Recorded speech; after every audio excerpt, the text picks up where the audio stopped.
everybody, today we're going to do an unboxing of the Havena Versunkene Geheimnisse sourcebook for Das Schwarze Auge TDE 5. So this is the, I want to say, third sourcebook, regional sourcebook. So we've got Die Streitenden Reiche, we've got die Siebenwindküste, and now we've got Havena, which is a city on the Siebenwindküste.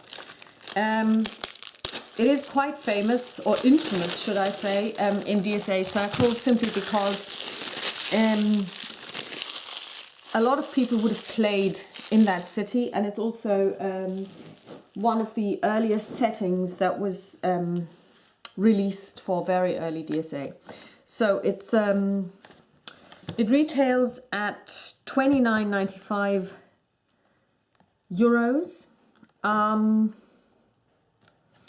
It is very good quality. It's a hardcover. The cover itself is kind of almost 3D. So you've got the background and then the two people in the foreground. This mermaid necker person, and this probably he's some kind of mage. Basically, pop out and they shimmer. So very nice. I mean, I really like this, and also the back has this kind of shimmery structure to it. So basically this is in relief. So let's switch glasses and let's take a look at the book itself. Havena Versunkene Geheimnisse. So it starts out with a couple of maps. So this is a tavern called Esche und Kork. This is a barge, amusement barge. So essentially it's probably, as you can see here, I don't know if this comes out, these are actually beds. So this is basically a brothel. Here you've got an overview over Havena down here, and also a legend of what is where. So SU isn't even, SU is here. This is the Südhafen, and on this map you can't see it because there are no more details there, but it at least tells you what's where. So this is the Boron Island. So probably that's where people get laid to rest. So the Boronsanger, etc. So this is basically a large overview card where there is not much detail. Here we've got the palace, and the this is a castle, Moor Castle.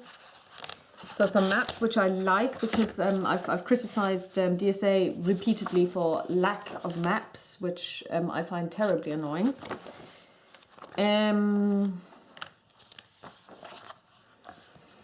So you've got the table of contents. The paper feels very nice. It's thick paper, glossy. Full color print. If we just leaf through it really quickly. Okay. So if we just leaf through it really quickly, you can see it's in full color.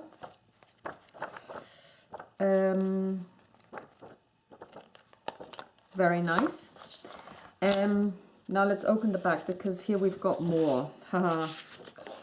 So here we've got a caravelle boat called Meerschaum. So basically this is sunk. As you can see here, it's essentially run aground. And at high tide, this is the water line, and at low tide, this is the water line. So you can actually enter it and go inside at low tide. Over here we've got the old palace. And this won't fit, I'm afraid. The old palace, which is also, as you can see here, this is kind of like the water line. So this is all submerged. Talagorn, the old palace. Very nice. I really like this. This is very evocative. And here we've got more maps. The old Effort Temple down here. And here the level of water in those areas that are submerged. So it tells you how much of the area will be submerged. In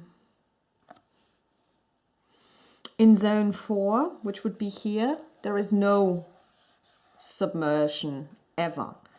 Zone 1 has no submersion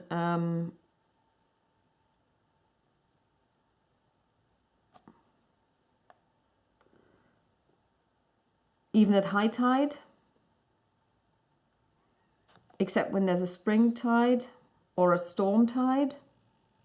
And then it tells you how much of it is submerged. So zone 1 can be submerged, but only if there is a flood. So that's interesting. And this is Havena's lower city. And here you can see that large parts of it are submerged, because this area, for example, here you can see houses that are submerged. And then we've got a map.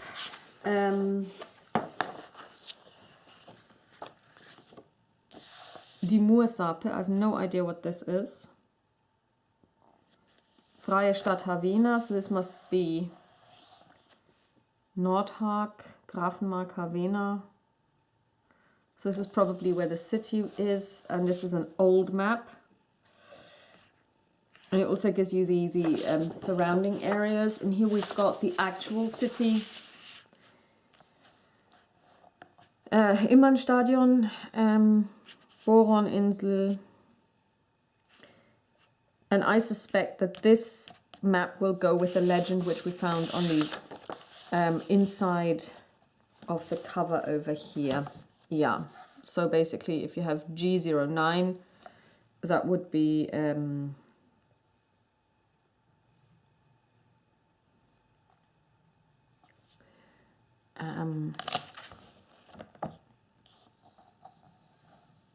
G15.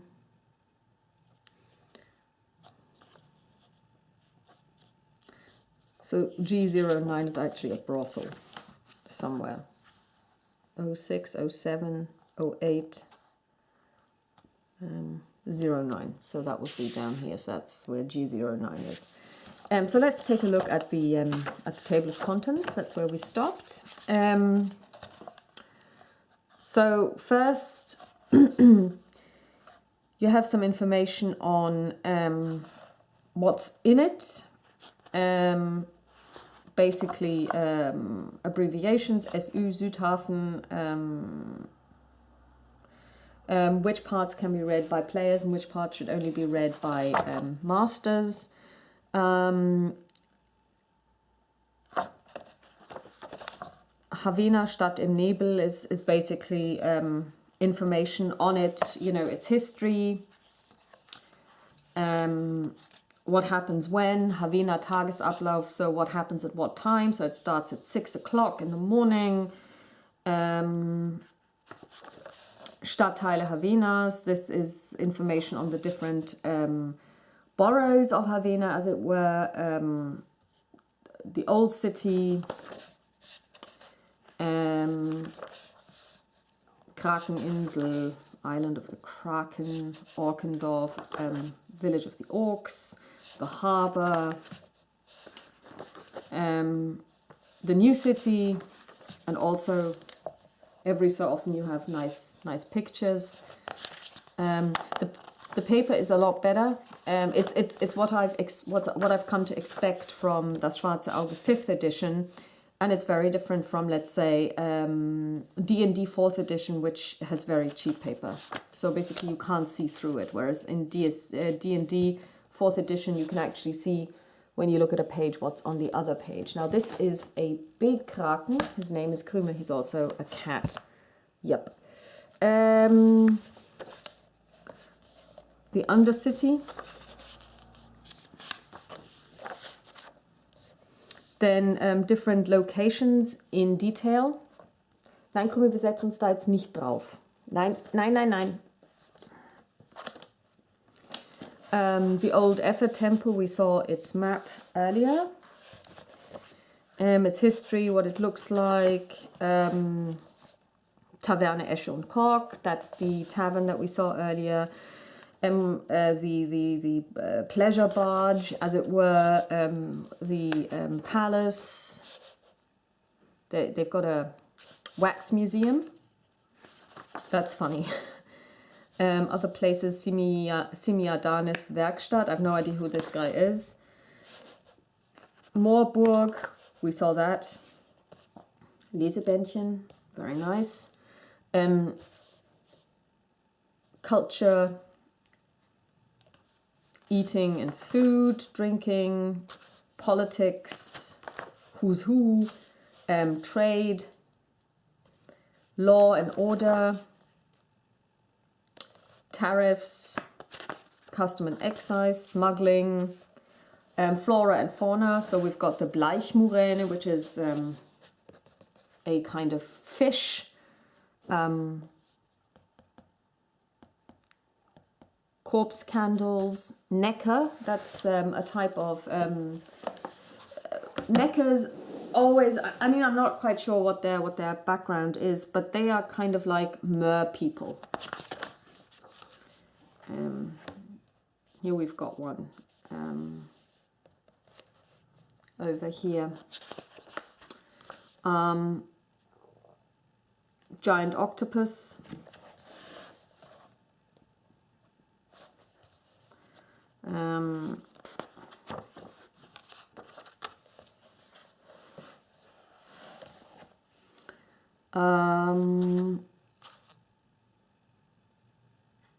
Special plants that are native to that area, gods and demons.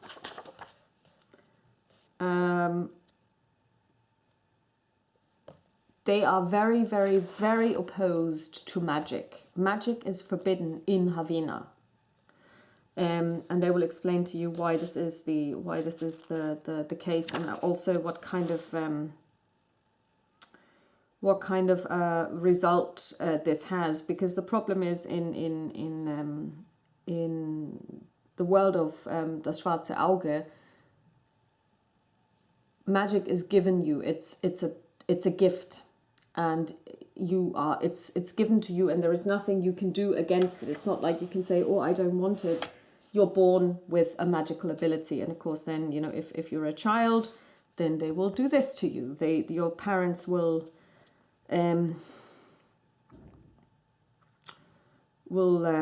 basically chain you to your bed, and you know that people will be tried to be exorcised and people die and that kind of thing. Here we've got the people in charge. So this is Finja and Ibenain. Albania is basically pseudo Ireland / Scotland, so that's where the names come from. And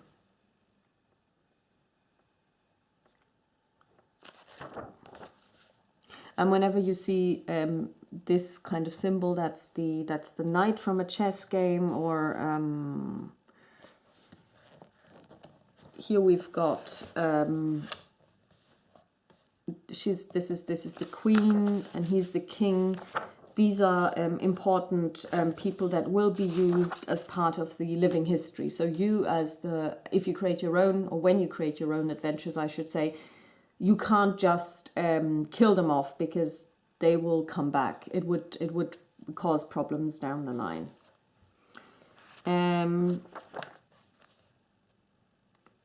Additional people that you might use in your own that could come in. Myths and history. So going back to 880 before the fall of Bosbaran. Also very important. What do people know? Like, you know, your player characters, what do they know about Havena, as opposed to what do you know as the master? If you are from Havena, if you want to create a character that comes from Havena, you get information what you could be. You could be a warrior, you could be a smuggler, you could be a sellsword, you could be a treasure hunter, you could be a ordained one to effort, and their specialty, you know, depending on, you know, what kind of knowledge you would have coming from that.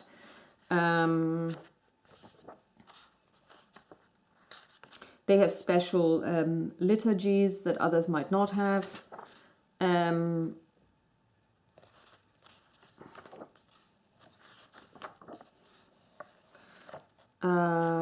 Particular poisons that are native to this land, particular magical artifacts, how to dive.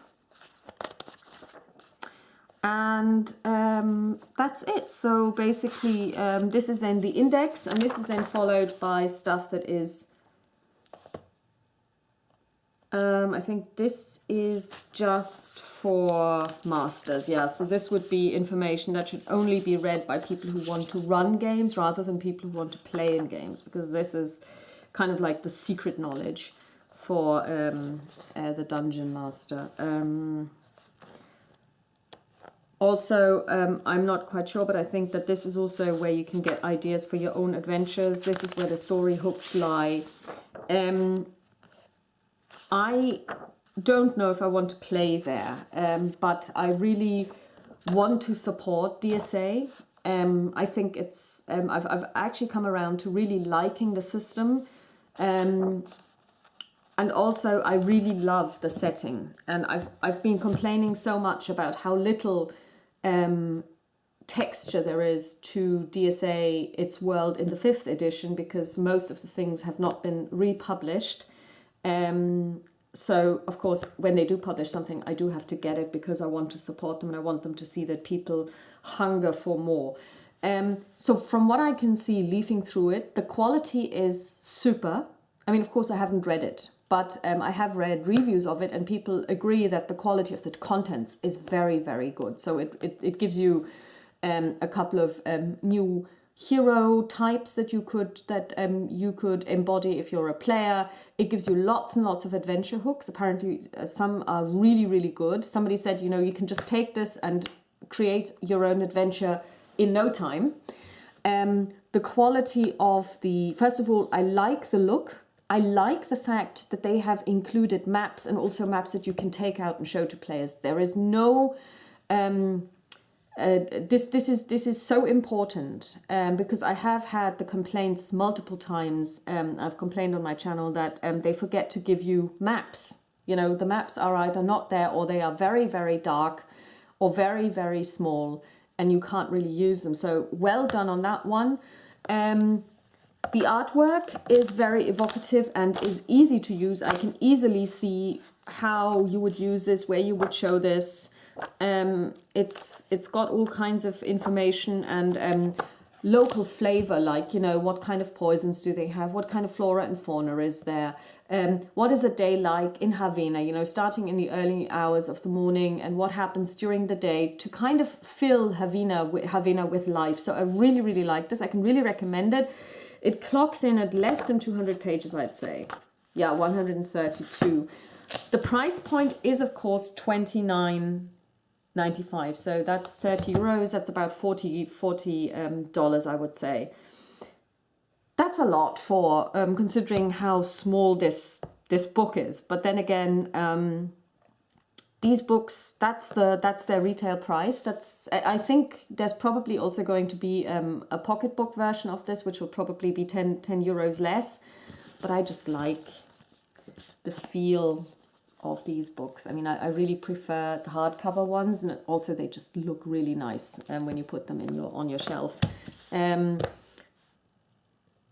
And if you are going to, because for DSA 4, I can't remember that there is a Havena book. I think the only Havena publication is from DSA 2 or 3, so it's quite old. And it's not even available as PDF from Drive-Thru RPG anymore. So if you want to have a Havena-based source book, this is your best bet, because it is available. It's also available as a book. You can also get the PDF, of course. And it is really high quality, and I really like it. It looks fabulous. And I'm really looking forward to reading it. I'm not going to do this anytime soon because I'm still in Uturia, at least mentally, and preparing my campaign there. But I was ordering from Amazon anyway, and they had this, and so I thought, okay, well then, let's just get it. So that is Das Schwarze Auge Havena, Versunkene Geheimnisse, sourcebook for DSA 5, and available as a PDF and as a hardcover. There might be a softcover, I'm not sure, and I can only recommend it. Talk to you soon, bye-bye.